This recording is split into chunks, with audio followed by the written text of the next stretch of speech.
Hello friends, అందరికీ నమస్కారం. Welcome back to channel.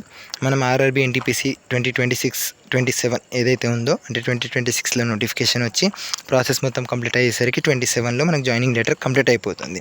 అంటే ఈసారి ఇది కాలేదు, నెక్స్ట్ ఇయర్ది కూడా అవ్వదు అనుకోకండి. నెక్స్ట్ ఇయర్ ప్రాసెస్ డెఫినెట్గా ముందే కంప్లీట్ అవుతుంది. ఈసారి 2026ది డాక్యుమెంట్ వెరిఫికేషన్ డిసెంబర్లో ఉంటే నెక్స్ట్ ఇయర్ అట్లీస్ట్ 1-2 మంత్స్ ముందుకు ఇంకా ఎక్కువనే ముందుకు వస్తుంది. ఎందుకంటే డిసెంబర్లోనే మనకు ప్రిలిమ్స్ ఉండే అవకాశాలు ఉన్నాయి కాబట్టి ఓన్లీ ప్రిలిమ్స్కి అక్కడ 3 మంత్స్ కవర్ చేస్తున్నప్పుడు డెఫినెట్గా ఫైనల్లో కూడా 3 మంత్స్ ముందుకు లాగితే మనకు 2027లోనే జాయినింగ్ లెటర్ చేతిలో వచ్చేస్తుంది. మీరు చేయాల్సిన పని చెప్పిన టార్గెట్ చెప్పినట్టు కంప్లీట్ చేయండి. అండ్ చెప్పిన థింగ్స్ చెప్పినప్పుడు రివిజన్, చెప్పిన థింగ్స్ చెప్పినట్టు అనాలిసిస్, ఈ పార్ట్స్ డెఫినెట్గా చేస్తే సరిపోతుంది. మీకు ఈ టార్గెట్ సిరీస్ మొత్తంలో కష్టం అనిపించే పార్ట్స్ అంటే ప్రస్తుతానికి టెస్టులు స్టార్ట్ చేయలేము. స్టార్ట్ చేసిన తర్వాత ఎన్ని టెస్టులు రాపిస్తున్నాడు ఏంది అనిపిస్తుంది. మీరు మీ జీవితంలో రాయని అన్ని టెస్టులు ఈ టెస్ట్ సిరీస్లో రాస్తారు, ఈ టార్గెట్ సిరీస్లో మీరు రాయబోతున్నారు. ఇది ఒకటి. అండ్ మీ జీవితంలో మీరు ఎప్పుడు చేయని పని అనాలిసిస్, అది మీరు ఈ టార్గెట్ సిరీస్లో డెఫినెట్గా చేయాల్సిందే. అనాలిసిస్ చేయకుంటే ఈ టార్గెట్ సిరీస్ మీకు ఎలాంటి లాభం లేదు. అండ్ మీ ప్రిపరేషన్, మీరు ఏదైతే టెస్ట్ రాస్తారో ఆ టెస్ట్కి మీనింగ్ ఉండదు. ఇప్పుడే చెప్తున్నా, ఆల్రెడీ మనం కరెంట్ అఫైర్స్ అండ్ మ్యాథ్స్ టెస్టులు రాస్తున్నాం కదా. ఆ టెస్టులు రాసినప్పుడు డీటెయిల్గా ఆన్సర్స్ అన్నీ చూసుకోండి. ఆన్సర్ కరెక్ట్ వచ్చినా తప్పు పోయినా చూసుకోవడం బాధ్యత, చూసుకోండి. మ్యాథ్స్ది ఏం చూసుకోవాలి, ఆల్రెడీ చేసినాం కదా అంటే మీరు చేసిన సొల్యూషన్ కాకుండా ఇంకా బెటర్ వే ఏదైనా ఉందా అది చూసుకోవాలి. ప్రస్తుతానికి టైం ఉంది కాబట్టి ఆ టైంని యూటిలైజ్ చేసుకోవాలి. అండ్ ఆ అనాలిసిస్ చేసినప్పుడు మనకు తెలియని పాయింట్స్ ఏమైనా ఉంటే తెలుసుకోవచ్చు. అది కాకుండా ఈరోజు టార్గెట్ ఆల్రెడీ చెప్పిన, అందుకే నిన్న మీకు ఎలాంటి గ్యాప్ లేకుండా సండే అయినా సరే ప్రతిరోజు టార్గెట్ ఉంటుంది. చెప్పిన టార్గెట్ చెప్పినప్పుడు కంప్లీట్ చేయాలి. సండేలు ఫండేలు అవి ఇవి ఏమీ లేదు. మనకు ఒక్కసారి జాయినింగ్ లెటర్ చేతిలో వస్తే ఎవ్రీడే ఫండేనే అనుకోవచ్చు. కాబట్టి ప్రస్తుతానికి కష్టపడండి. కరెంట్ అఫైర్స్ రెగ్యులర్గా వినాలి, దాంట్లో ఎలాంటి చేంజ్ లేదు. అండ్ రెగ్యులర్ ఏదైతే అప్డేటెడ్ కరెంట్ అఫైర్స్ వింటున్నారో అది కాకుండా కరెంట్ అఫైర్స్ ప్రాక్టీస్ సిరీస్ నడుస్తుంది మన ఛానల్లోనే. ఆ దాన్ని కూడా డెఫినెట్గా వినండి, రివిజన్ అవుతుంది. మనకు సెలెక్షన్ పోస్ట్ ఎగ్జామ్ ఏదైతే ఉందో అది, అండ్ ఎన్టీపీసీ మెయిన్స్ అండర్ గ్రాడ్యుయేట్ది అది, ఆ 2 ఎగ్జామ్స్ వరకు up to date current affairs మొత్తం రివిజన్ అది అయిపోవాలి. ఆ సిరీస్ మొత్తం అవ్వదు, మళ్ళీ కూడా కంటిన్యూ అవుతుంది. కానీ ప్రస్తుతానికి అది ఆ టైం వరకు అట్లీస్ట్ 1 రౌండ్ అయితే కంప్లీట్ అవ్వాలి అనే థాట్తో చేపిస్తున్నా. అందుకే మేబీ టైం కొంచెం పెరిగినట్టు అనిపించవచ్చు మీకు, క్వశ్చన్స్ కూడా పెరుగుతున్నాయి. దాన్ని ప్రిఫరెన్స్ ఇవ్వండి, కంప్లీట్ చేసుకోండి. దానివల్ల మీరు రివిజన్ అవుతుంది. ఆల్రెడీ మనం ఈ టార్గెట్ సిరీస్లో జనవరి నుండి జూలై వరకు మొత్తం మంత్లీ కరెంట్ అఫైర్స్ కంప్లీట్ చేసుకున్నాము. టెస్టులు కూడా రాసినాం చాలా వరకు, కాబట్టి మీకు ప్రతిదీ తెలిసిందే ఉంది. ఒకసారి రివిజన్ అవుతుంది, సో ఒకసారి చూసుకోండి. నెక్స్ట్ వచ్చేసి మ్యాట్రిక్స్. రిపీటెడ్లీ చెప్తున్నా, క్యాలిక్యులేషన్ చాలా ఇంపార్టెంట్. క్యాలిక్యులేషన్కి ఎట్టి పరిస్థితుల్లో లైట్ తీసుకోవద్దు. క్యాలిక్యులేషన్ ఎంత మంచిగా చేస్తే అంత మంచిది. కాబట్టి క్యాలిక్యులేషన్ డెఫినెట్గా చేస్తూ ఉండండి. మీకు ఏదైతే వస్తుందో దాన్ని ఒక్కసారి చేయండి, రాని థింగ్స్ని రిపీటెడ్లీ చేయండి.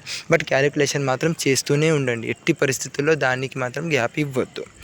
Next maths, simple interest and compound interest 5 డేస్లో కంప్లీట్ చేయమని చెప్పిన. ఈరోజు 4th డే. ఐ హోప్ రేపటితో మీకు ఆ టాపిక్ మొత్తం కంప్లీట్ అయిపోవాలి. కంప్లీట్ అవ్వాల్సిందే, దాంట్లో ఎలాంటి ఎక్సెప్షన్స్ లేవు. 5 డేస్ అన్నప్పుడు 5 డేస్ కాదు 4 డేస్లో కంప్లీట్ చేసుకోవాలి. ఆ లెవెల్ ఆఫ్ ఎఫర్ట్స్ మీరు పెట్టాలి. ఎందుకంటే మీకు క్లియర్లీ డే 1 రోజే మీకు ఇన్ఫర్మేషన్ వచ్చేస్తుంది నెక్స్ట్ 5 డేస్లో మనకు ఈ చాప్టర్స్ మొత్తం కంప్లీట్ అయిపోవాలని. మరి మీరు ఆ రోజే ప్లాన్ చేసుకోవాలి.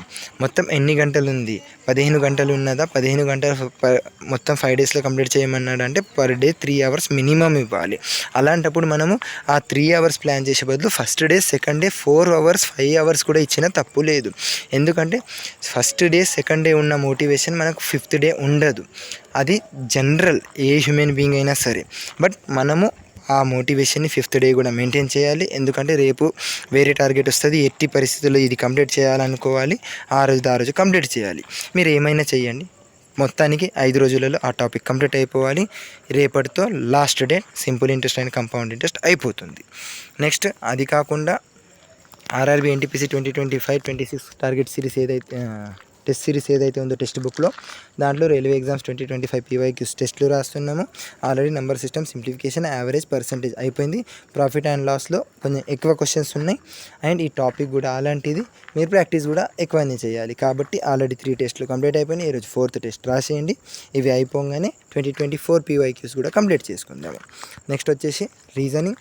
ఈ రోజు నుండి సిట్టింగ్ అరేంజ్మెంట్ 5 days టైం ఉన్నది. మొత్తం సిట్టింగ్ అరేంజ్మెంట్ మంచిగా ప్రశాంతంగా నేర్చుకోండి. కన్ఫ్యూజ్ అవ్వకండి. మళ్ళీ ఎగ్జామ్లో వెళ్ళి కన్ఫ్యూజ్ అవ్వద్దు అంటే ఇప్పుడు మంచిగా క్లాసెస్ వినాలి అండ్ ప్రాక్టీస్ చేయాలి. క్లాసెస్ విన్నప్పుడు సార్లు ఎక్స్ట్రా క్వశ్చన్స్ చెప్తారు కదా, ఆ ఎక్స్ట్రా క్వశ్చన్స్ ప్రాక్టీస్ చేసుకుంటూ ఉండండి. ఎట్టి పరిస్థితుల్లో దానికి మాత్రం గ్యాప్ ఇవ్వద్దు. అండ్ మీరు ఏ ప్లాట్ఫామ్ అయినా ఫాలో అవ్వండి, దాంతో ఎలాంటి ప్రాబ్లమ్స్ లేవు. ఎవరైతే ఇంగ్లీష్ మీడియం ఎగ్జామ్ రాయబోయే వాళ్ళు ఉండి హిందీ అర్థమవుతుందో వాళ్ళకైతే నేను చాలా సోర్సెస్ చెప్పిన. కంప్లీట్ తెలుగు మీడియం సోర్సెస్ అంటే నాకు ఐడియా లేవు, కాబట్టి మీకు నేను హెల్ప్ చేయలేకపోతున్నా. జీకే వరకు నాతో అయినంత వరకు నేను మీకు ప్రాక్టీస్ చేయించడం, అంటే అది తెలుగు మీడియం వాళ్ళకి స్పెషల్ అని కాదు, but English medium Telugu medium అందరికీ యూజ్ అవుతుంది. తెలుగు మీడియం వాళ్ళ కోసం స్పెషల్గా క్వశ్చన్స్ అనేవి మిక్స్ కాకుండా సెపరేట్ చేసేసి ఫార్మేట్ చేంజ్ చేసిన మీరు కరెంట్ అఫైర్స్లో చూస్తున్నారు. అండ్ మనది ఏదైతే పాలిటీ సిరీస్ స్పెషల్గా జీకే ప్రాక్టీస్ సిరీస్ ఉందో దాంట్లో కూడా మీకు ఆ క్వశ్చన్స్ కనిపిస్తాయి ఇప్పుడు. కాబట్టి మీకోసం నేను అంతవరకు ఎఫర్ట్స్ పెట్టగలుగుతున్నా. ఇంకా ఏదైనా కావాలి అంటే మీరు కామెంట్ చేసి చెప్పండి, నాతో అవుతే నేను ఆ హెల్ప్ కూడా మీకు చేస్తాను. మీరు ఏదైనా అడిగితేనే నాకు క్లారిటీ వస్తుంది, నేను చేయగలుగుతా. ఈ రోజు నుండి 5 daysలో సిట్టింగ్ అరేంజ్మెంట్ టాపిక్ మొత్తం అయిపోవాలి. ఎట్టి పరిస్థితుల్లో టాపిక్ డెఫినెట్గా వినండి. అవసరం లేదు రే రీజనింగ్ కదా ఒకసారి చూస్తే వచ్చేస్తుంది, క్వశ్చన్ చేస్తే వస్తుంది, అలాంటి థాట్లో ఉండకండి. ఆల్రెడీ రెగ్యులర్గా అదే చెప్తున్నా, ఈరోజు కూడా అదే చెప్తున్నా. రీజనింగ్ని లైట్ తీసుకోవద్దు. చెప్పిన థింగ్స్ చెప్పినప్పుడు డెఫినెట్గా కంప్లీట్ చేసుకోండి. నెక్స్ట్ జీకేలో రివిజన్, సంగమేజ్. మీకు ఎక్కువ టైం ఇచ్చినట్టు అనిపించచ్చు కొన్ని రివిజన్ థింగ్స్కి, బట్ వాటిని కంప్లీట్ చేయండి. నేను కావాలని ఇస్తున్నా. ఆ రీజన్ ఏంటి అంటే ఆ టాపిక్ మీరు రివిజన్ కంప్లీట్ అయిపోయినా సరే ఎక్కువ టైం దొరికినప్పుడు మీరు వేరే థింగ్స్ని రివిజన్ చేస్తారు అనే థాట్తోని జనరల్గా వాటిని రిపీట్ చేస్తున్నా. సోషియో రిలీజియస్ రిఫార్మ్స్ ఏదైతే ఉన్నాయో వాటిని ఈరోజు కంప్లీట్ చేసుకోండి. అది కాకుండా మీరు ఈరోజు కామెంట్ చేయాల్సిన విషయం ఏంటంటే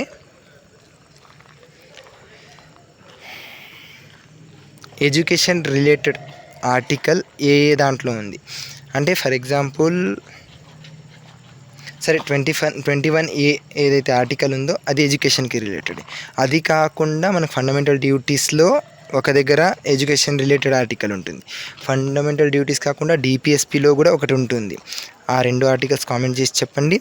దాంతోపాటు ఇంకొకటి ఎక్స్ట్రా హోంవర్క్ ఏంటంటే, సరే సింపుల్గా మీ అందరికి తెలిసిన విషయమే కావచ్చు అది. సరే యూనిఫామ్ సివిల్ కోడ్ అడగాలి అనుకున్నా, అది తెలుసు కాబట్టి నేనే చెప్పేస్తున్నా, అందరికి తెలుసు ఆర్టికల్ 44 అని. మీరేం చేయండి అంటే మెటర్నరీ లీవ్ ఏదైతే ఉందో రిలీఫ్ ఉంటుందో దానికి రిలేటెడ్ ఆర్టికల్ ఏంది అనేది కామెంట్ చేసి చెప్పండి. ఈ 4 కామెంట్ చేస్తే సరిపోతుంది. Last and final science. ఈరోజు మన గ్రావిటేషన్ టాపిక్ కూడా కంప్లీట్ అయిపోయింది. స్టిల్ ఎవరికైనా ఏదైనా డౌట్ ఉన్నా, ఏదైనా ప్రాబ్లమ్స్ ఉన్నా, ఏదైనా ఇన్ఫర్మేషన్ కావాలైనా not only about this series, ఇంకా ఎక్స్ట్రా ఏదైనా కావాలి అనుకున్నా కూడా కామెంట్ చేసి చెప్పండి.